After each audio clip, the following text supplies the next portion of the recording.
In Relevant Magazine's definitive ranking of Christian superheroes, we learned that the Jesus League is rocking the likes of niche players Bible Man, Bible Girl, and Larry Boy from VeggieTales, but also stalwarts from Marvel Comics Daredevil and Captain America. No idea why one-issue wonders Captain Salvation and Faithwalker were on this list when X-Wing's Nightcrawler isn't there, or Jesus himself. Jesus has at least 15 appearances as a DC Comics character, and more than that in Marvel Comics. But the existence of the Wear Their Faith on Their Capes list begs the question, in shared universes filled with demons and small g gods, who would be so bold as to deny the existence of deity? This is the top 10 atheist comic book characters, and we're counting it down right now. Most comic characters exist as religiously ambiguous, and while the villains seem to operate as though God consideration does not apply to them, for our list, we're looking for characters who explicitly express disbelief. We're also restricting the list to characters who debuted in a comic book, so real-world atheists who have appeared in comics, like Karl Marx, H.P. Lovecraft, Friedrich Nietzsche, Stephen Hawking, or Douglas Adams, aren't eligible.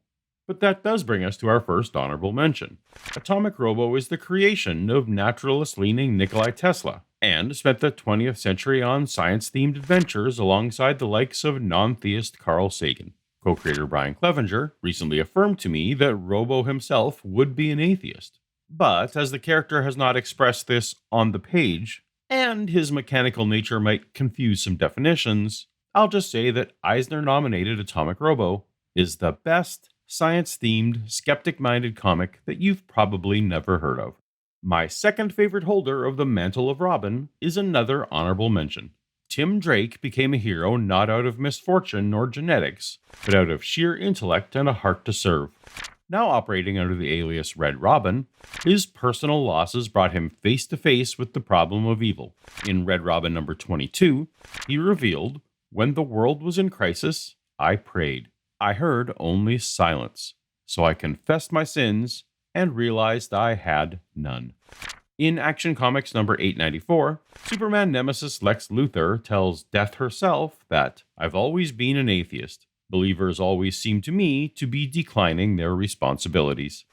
Reed Richards, leader of the Fantastic Four and smartest man in the Marvel Universe, has been portrayed in the past as nominally Christian, referencing the Garden of Eden as historical during the Ultron saga. But in Daredevil number 9, Matt Murdock asks Reed if there's a God. I won't definitively say yes, because I haven't discovered one absolute being who created everything, but I won't say no either, because what I have experienced shows me that there is a life beyond this one.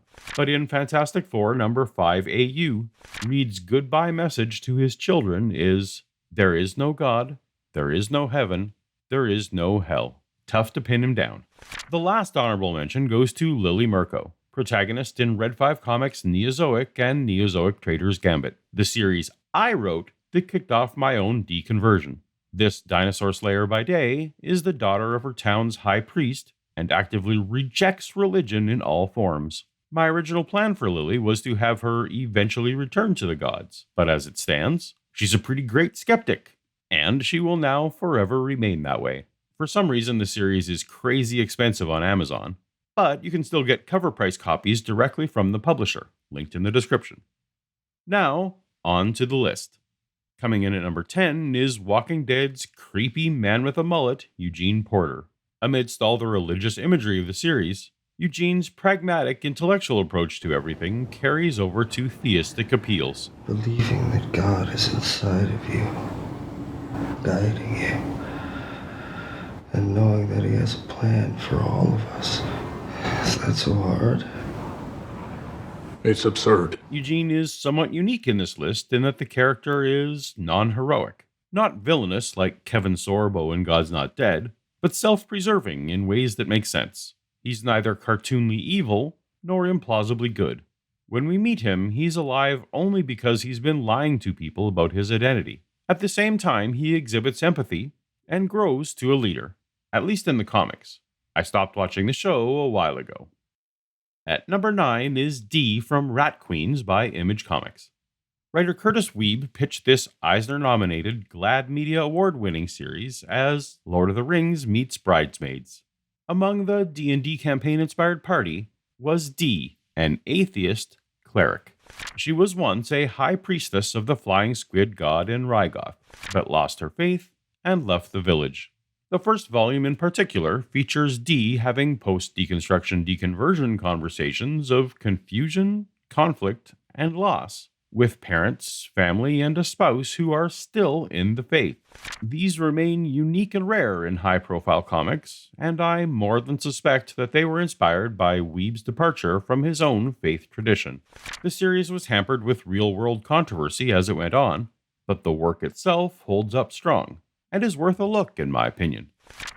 At number 8 is Marvel Comics' Dr. Hank Pym, the genius inventor of Pym particles, the technology that shrinks and enlarges Ant-Man, and enabled the time travel rescue plan in Avengers Endgame. On screen, Hank is portrayed by Michael Douglas, including Ant-Man Quantumania coming soon. He debuted in comics a full 60 years ago in Tales to Astonish number 27, and has always been a disciple of science alone, something he articulated to Eric O'Grady, the third and least popular Ant-Man, in 2010's Ant-Man and Wasp number 2. I've seen a lot of things in my life: aliens, alternate realities, the birth of universes, wonderful, amazing things. All those things, Eric, have a firm basis in science. Science is my god. I shall have no other gods before it. Thor and Hercules don't prove the existence of the god, nor of an eternal resting place for the soul. Number 7 is from Alan Moore's masterpiece, The Watchmen, the troubled, ruthless, alarmingly quotable vigilante, Walter Kovacs, aka Rorschach. He's unique on this list in that he is a black and white thinking, moral absolutist, anti-liberal nationalist, traits more closely associated with Christians than atheists, at least in America. Maybe that's why the movie didn't go as far on his God denial. See, Dr. God didn't kill that little girl. Fate didn't butcher her. Destiny didn't feed her to those dogs. God saw what any of us did that night. He didn't seem to mind. From then on, I knew. God doesn't make the world this way. We do. One could argue that movie Rorschach was some kind of deist, but the same scene in the comic is more clear. There is nothing else. Existence is random, has no pattern save what we imagine after staring at it too long. No meaning save what we choose to impose. This rudderless world is not shaped by vague metaphysical forces. It is not God who kills the children, not fate that butchers them, or destiny that feeds them to dogs. It's us. Only us. At number 6, we have Shuri, Princess of Wakanda, Master of Science and Technological Prodigy. This entry is going to have minor spoilers for Wakanda Forever. So if you haven't seen that movie yet and are sensitive to such things, just hit next chapter to jump to number 5. We get hints that Shuri eschews the ways and beliefs of her Wakandan heritage. We have watched with disgust as your technological advancements have been overseen by a child who scoffs at tradition. But the opening line of Wakanda Forever makes her disbelief in gods and the supernatural central to the film's themes. Please allow me to heal my brother of this illness, and I will never question your existence again. She does not think her brother lives on. The presence that you felt was just a construct of your mind, brought on so you could feel some comfort or joy. And the gods fail to respond when she shows some hope and faith. They abandoned me. I did everything I was supposed to do. I recreated the hell. Okay. I just did your stupid ritual, and for what? Relax. What did they do for me? Wherever her story arc ultimately ends up, the heart of Shuri's character is that of a skeptic. Down to the top 5, and we've got the character I most closely identify with personally. Bruce Banner, aka the Hulk. It's not because he's brilliant. That's my secret, Captain. I'm always angry. Hulk's theistic stance is laid out in Incredible Hulk number 622, where Hera affirms, "You don't even believe in God." He's an atheist in the comics. In the films, one of Hulk's most memorable lines is, Puny God. but it's fair to say that puny God has a lowercase g. In 2013, DC's Vertigo imprint published Punk Rock Jesus by author-illustrator Sean Murphy. Set in the near future, a corporation creates a clone of Jesus from DNA from the Shroud of Turin and raises him on air in a reality TV show called J2. But the clone Chris Fairling grows up to be an angry teenage atheist. Well, full-blown anti-theist, as he sparks a global crusade to bring down all organized religion and corporate greed at the same time. Not only is the art and writing sharp and brilliant, the social commentary on Christian nationalism and religious trauma seems even more on point now than then. It's for mature readers, but I highly recommend. Amazon link in the description. For number 3, we hit up Watchmen, one of the greatest series of all time, for a second entry on the list with Dr. Manhattan, whose powers make him as close to a capital G God as might be possible on a purely naturalistic framework. He's invulnerable, can telekinetically manipulate any matter at subatomic levels to the point of forming worlds, creating life, or transforming his own form. He has vast knowledge and can manipulate time, experiencing every instant simultaneously. And would you say, as so many claim, that you are in fact a god, given that you see the past and future simultaneously? I can only see my own past, my own future. I am not omniscient. Still, Dr. Manhattan is an atheist. She says I am like a god now. I tell her I don't think there is a god. And if there is, I'm nothing like him. The HBO series leaned into this aspect of his character even further. Heaven is pretend. Before Uncle Joe was born, he was nowhere. Didn't exist. Then he was a baby. Then he was a child. Then he was an adult. Then he died. Now he's nowhere. Again. Nowhere. What is the truth?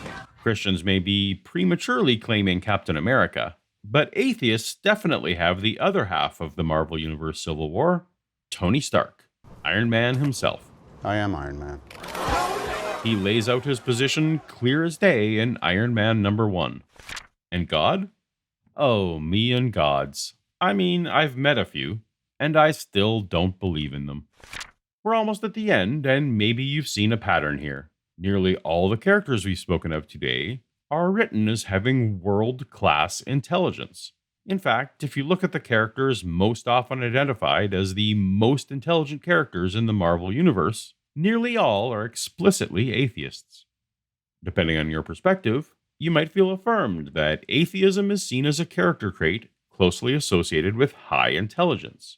It's a trope. On the other hand, I'm somewhat sad that there isn't more representation of disbelief among normal characters.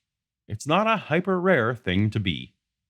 That said, how could I possibly complain about any list that associates me with our #1 atheist comic book character, Bruce Wayne himself, Batman?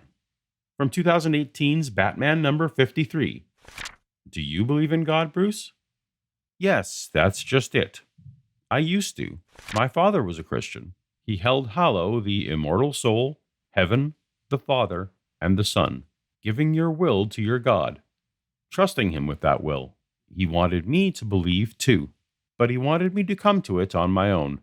We went to church. He told me all the stories, talked a lot about what we can control and what we can't. Later, after, I was upset. I put aside believing in a deity or believing in anything my father thought had saved him. I really couldn't see that anything had saved him. But wait a minute, some will say. Didn't Bruce Wayne actually become a god a few years before that issue? Well, he was nicknamed Bat God during the 2015 Justice League's Darkseid War.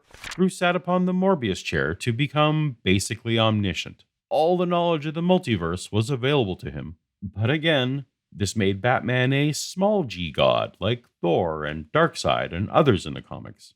But if Bruce had all the knowledge of the multiverse in his brain, then a few years later still professes that he doesn't believe in deities, who are we to question Batman?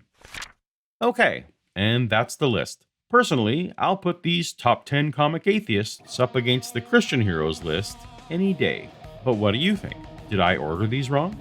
Did I leave anyone off? Let me know in the comments, and let me know if you'd like to see more of these lists in the future.